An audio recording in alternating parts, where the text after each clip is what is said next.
Assalamualaikum warahmatullahi wabarakatuh. Perkenalkan, nama saya Nisfi Oktaviani dengan NIM 220421193. Baiklah, di sini saya akan menjelaskan materi pertemuan 6, yaitu tipologi dan karakteristik kepemimpinan serta fungsi-fungsi kepemimpinan. Pertama, yaitu ada tipologi kepemimpinan, yaitu kepemimpinan otoriter. Pemimpin memiliki kendali dan pengambilan keputusan yang terpusat. Bawahan cenderung pasif dan harus patuh pada arahan pemimpin. Gaya ini dapat efektif dalam situasi krisis maupun darurat, namun berisiko menciptakan iklim kerja yang tidak kondusif.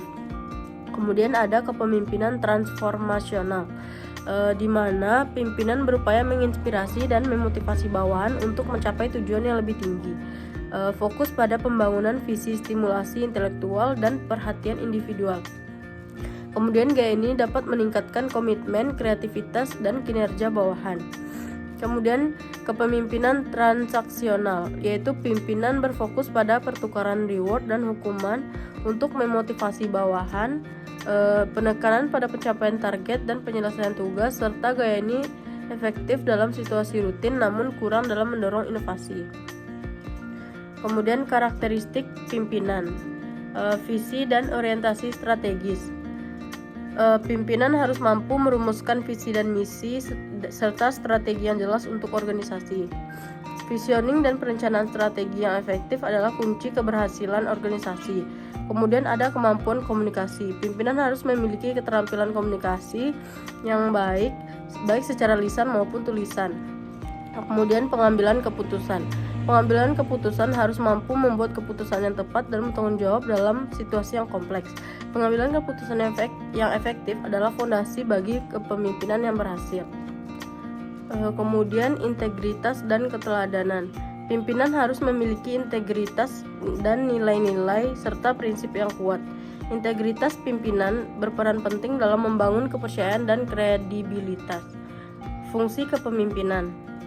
Pertama yaitu fungsi perencanaan. Pimpinan yang bertanggung jawab untuk merumuskan visi misi, tujuan dan organisasi, menyusun strategi, rencana aksi, dan mengalokasikan sumber daya yang diperlukan.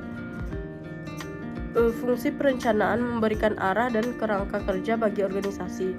Kemudian fungsi pengorganisasian. Pimpinan merancang untuk struktur organisasi yang efektif, mendelegasikan tugas dan wewenang, serta mengembangkan tim kerja yang solid. Kemudian ada fungsi pengarahan. Pimpinan memberikan motivasi, inspirasi, dan bimbingan kepada bawahan, menciptakan iklim kerja yang kondusif, dan membangun hubungan interpersonal yang baik. Fungsi pengarahan mendorong keterlibatan dan kinerja optimal bawahan. Kemudian ada fungsi koordinasi. Pimpinan mengintegrasikan upaya dan aktivitas anggota organisasi. Fungsi koordinasi menjamin keterkaitan dan sinergi dalam organisasi. Selanjutnya ada fungsi pengendalian. Pemimpin menetapkan standar kinerja, memantau dan mengevaluasi capaian. Fungsi pengendalian memastikan pencapaian tujuan organisasi dan peningkatan kinerja. Kemudian fungsi perencanaan kepemimpinan. Pertama yaitu merumuskan visi misi.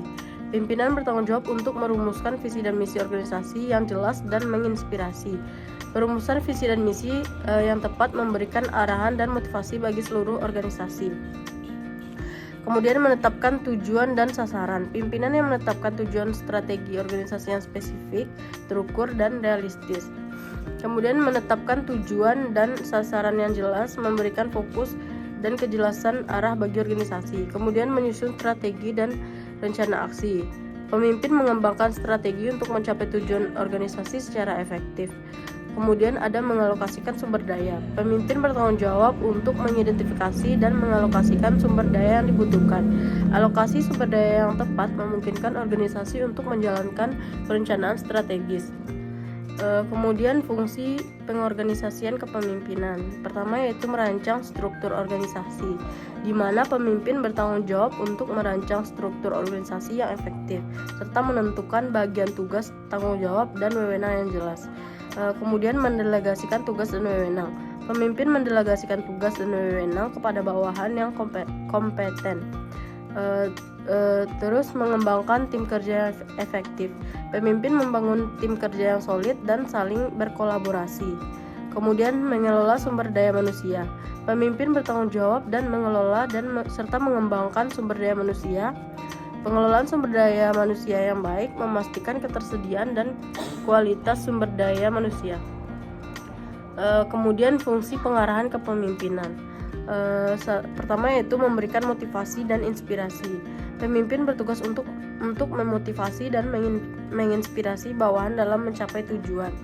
Pemberian motivasi dan inspirasi dapat meningkatkan produktivitas, kreativitas, dan kinerja bawahan. Kemudian membimbing dan memberikan umpan balik. Pemimpin berperan sebagai mentor yang memberikan bimbingan, arahan, dan umpan balik kepada bawahan. Kemudian menciptakan iklim kerja yang kondusif. Pimpinan bertanggung jawab untuk membangun iklim kerja yang positif dan mendukung. Iklim kerja yang kondusif meningkatkan kepuasan, keterlibatan, dan produktivitas bawahan. Kemudian membina hubungan interpersonal. Pimpinan membangun dan memelihara hubungan interpersonal yang baik dengan bawahan. Kemudian hubungan interpersonal yang positif mendorong loyalitas, komitmen, dan komunikasi yang efektif. Sekian presentasi dari saya. Assalamualaikum warahmatullahi wabarakatuh.